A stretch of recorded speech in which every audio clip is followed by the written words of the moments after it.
جانب اسلام آباد میں وفاقی وزراء نیوز کانفرنس کریں یا بحالی کا مرحلہ ہے میں ہم سیاست پر زیادہ بات کریں بلکہ ہم ایوائڈ کرنا چاہتے ہیں، لیکن حالات کے جبر نے ہمیں مجبور کیا ہے کہ ساتھ ساتھ لوگوں کو آگاہ کیا جائے۔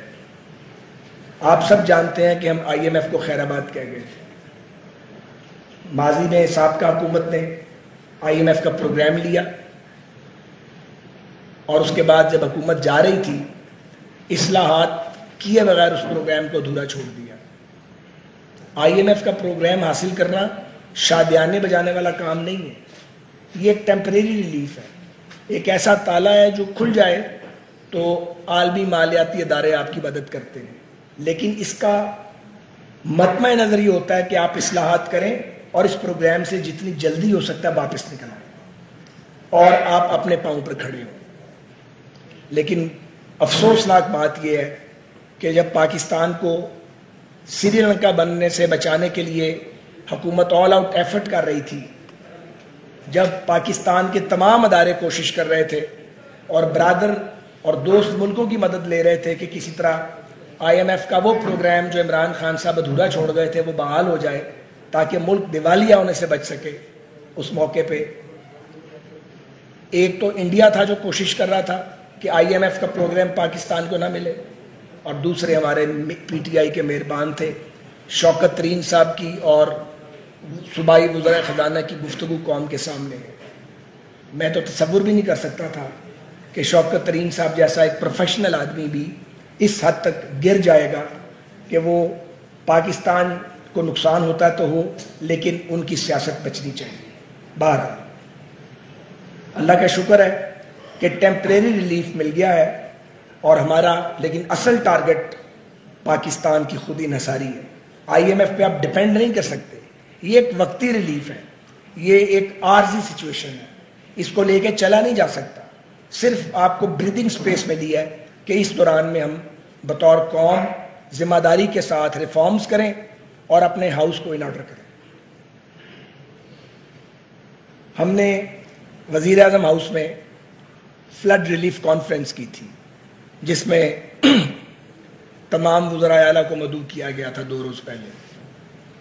اس میں فوجی قیادت بھی موجود تھی، این ڈی ایم اے کے لوگ بھی تھے، پولیٹیکل پارٹیز کے لوگ بھی تھے، وزراء تھے، وزراء اعلیٰ کو بلایا گیا تھا۔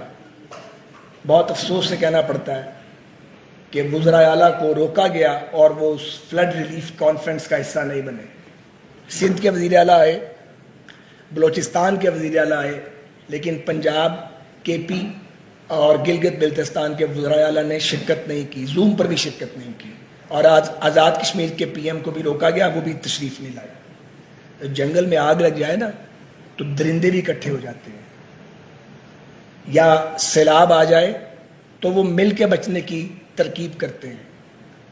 جو دوسروں کو جانور کہتے ہیں وہ اپنے بارے میں سوچے کہ وہ کیا ہے۔ ایک ایسے مرحلے پر جب ملک دیوالیہ پان کی سٹیج پہ کھڑا، دوسری طرف بدترین سیلاب آ گیا، آپ 4 حکومتیں آپ کے پاس ہیں اور آپ تعاون کرنے کے لیے اور بات کرنے کے لیے تیار نہیں ہیں۔ یہ ساری بات بتانے کا مقصد صرف یہ ہے کہ لوگوں کو معلوم ہو کہ باتیں کر کے، جھوٹ بول کے اور لافزنی کر کے آپ ریاست کو چلا نہیں سکتے۔ ریاست چلانا کھلنڈرے لوگوں کا یا سازشیوں کا کام نہیں ہے۔ ہمیں یہ گزارش بھی کرنی ہے کہ اس موقع پر افواج پاکستان، ریسکیو اداروں، N D M A, P D M As, administration, N G Os اور اہل خیر، انہوں نے بہت بھرپور کردار ادا کیا ہے۔ یہ کردار ادا کرنے کی ابھی ضرورت ہے۔ ہم سب نے چین سے نہیں بیٹھنا جب تک سیلاب متاثرین کی بحالی کا عمل مکمل نہیں ہوتا۔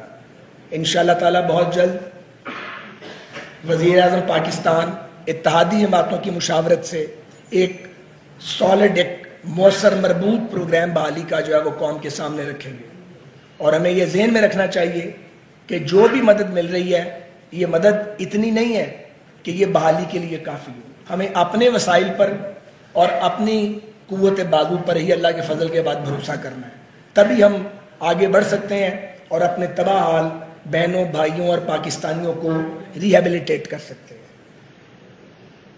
2 گزارشات مجھے اور کرنی ہے. قاہرہ صاحب میرے دوست بھی ہیں, بھائی بھی ہیں, اور ماشاءاللہ بڑے قادر البیان ہیں, تو وہ بات کریں گے. میں نے پہلے بھی کہا تھا کہ آپ پہلے بات کیجیے, انہوں نے مہربانی کی. ایک تو گزارش یہ ہے کہ ریلویز کے انفراسٹرکچر کو بہت بری طرح نقصان ہوا ہے. کوئٹہ اور کراچی جو ہے وہ نیشنل ریلوے کا جو نیٹ ورک ہے اس سے کٹ گئے ہیں, اور ہم بہت مشکل صورتحال کا سامنا کر رہے ہیں. نواب شاہ کے قریب 15 انچ پانی ریلوے ٹریک کے اوپر بہہ رہا ہے. جب یہ پانی 6 انچ سے نیچے جائے گا ریلوے آپریشن شروع ہوگا, لیکن دیکھنا پڑے گا کہ نیچے امبینکمنٹ اور ٹریک کی حالت کیا ہے. اسی طرح کوئٹہ کو جو راستہ جاتا ہے سبی سے, وہاں ایک بڑا اہم برج ہے جو بریک ہو گیا ہے, فلڈ کی نظر ہو گیا ہے. تو ہم NLC کی مدد سے کوشش کریں گے ارلیسٹ پاسبل ٹائم میں اس کو ہم دوبارہ بنائیں. اسی طرح ترکی سے امداد کے لیے 4 ٹرینز چل رہی ہیں, ایک روانہ ہو چکی ہے اور اس کے پیچھے 3 ٹرینز اور ہیں. جو ہمارا کوئٹہ تافتان سیکشن ہے وہ 104 جگہ سے بریچ ہو چکا ہے, لیکن خدا کا شکر ہے کہ دال بندین سے تافتان تک کا جو ٹریک ہے وہ انٹیکٹ ہے. تو ہم 400 کلومیٹر انشاءاللہ پاکستان کے اندر سامان لائیں گے اور وہاں اس کو NDMA کے حوالے کر دیں گے. اس سے خاصی کاسٹ جو ہے وہ بچے گی, اور ٹائم پہ چیزیں جو ہیں وہ NDMA کے ذریعے سیلاب زدگان تک ان کی امداد جو ہے پہنچ جائے گی. اس میں خیمے ہیں, ادویات ہیں اور فوڈ آئٹمز ہیں جو ہمیں بتایا گیا ہے. ایک گزارش مجھے اور کرنی ہے, پھر میں اپنی بات کو ختم کروں گا. توہین عدالت کی اجازت نہیں ہونی چاہیے, اور توہین عدالت اگر آپ کریں اور اس کے بعد آپ یہ کہیں کہ ہمیں معلوم نہیں تھا کہ یہ جج ہیں یا میجسٹریٹ ہیں, تو یہ توہین ریاست ہے. یعنی آپ سول سرونٹس کو دھمکیاں دیں, گالیاں دیں, ابیوز کریں, اس کا آپ کے پاس پرمٹ نہیں ہے. تو قوم دیکھ رہی ہے کہ توہین عدالت کے حوالے سے کیا کارروائی ہوتی ہے. ہم سب اس بات کو آبزرو کر رہے ہیں, لیکن پاکستان کو بینانا اسٹیٹ بننے کی اجازت نہیں دینی چاہیے. اور یہاں کچھ ضابطے, قوانین اور ادارے, ان کا احترام ملحوظ خاطر رہنا چاہیے. میں قمر زمان قاہرہ صاحب سے درخواست کرتا ہوں کہ وہ اپنے خیالات کا اظہار فرمائیں. بہت شکریہ خواجہ صاحب. گفتگو تو خواجہ صاحب نے عمومی طور پہ آپ کے سامنے رکھ دی ہے. یقیناً اس وقت پاکستان ایک انتہائی مشکل دور سے گزر رہا ہے. پہلے ہی بہت ساری مالی مشکلات تھیں, جس میں عالمی حالات کی وجہ سے پاکستان میں مہنگائی کا ایک بڑا طوفان تھا, اور ہم نے اس طوفان سے پاکستان کو محفوظ رکھنے کے لیے جو سامنے نظر تو آ رہا تھا لیکن ہم نے آنے نہیں دیا, اس کو روکا. وہ بینکرپسی تھی, وہ سری لنکا والے حالات تھے, اور اس کے لیے پاکستان کی حکومت جو شہباز شریف صاحب کی قیادت میں چل رہی ہے, ہم نے انتہائی مشکل فیصلے کیے. ہمیں لوگ کہہ رہے تھے کہ آپ اپنا سیاسی سرمایہ ضائع کر رہے ہیں, آپ لوگوں کو ناراض کر رہے ہیں, آپ کی شہرت خراب ہو رہی ہے. لیکن ہمارے سامنے وہ چیزیں موجود تھیں.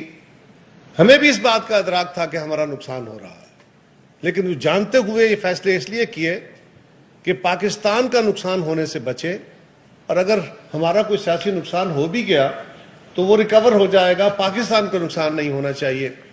اور آپ کے سامنے ہے کہ وہ فیصلے, اس کے اوپر لوگوں نے بہت مشکل آئی, بلا شبہ لوگوں کی زندگی میں آگ لگ گئی, مہنگائی ہو گئی, لیکن لوگوں نے اس پہ احتجاج نہیں کیا.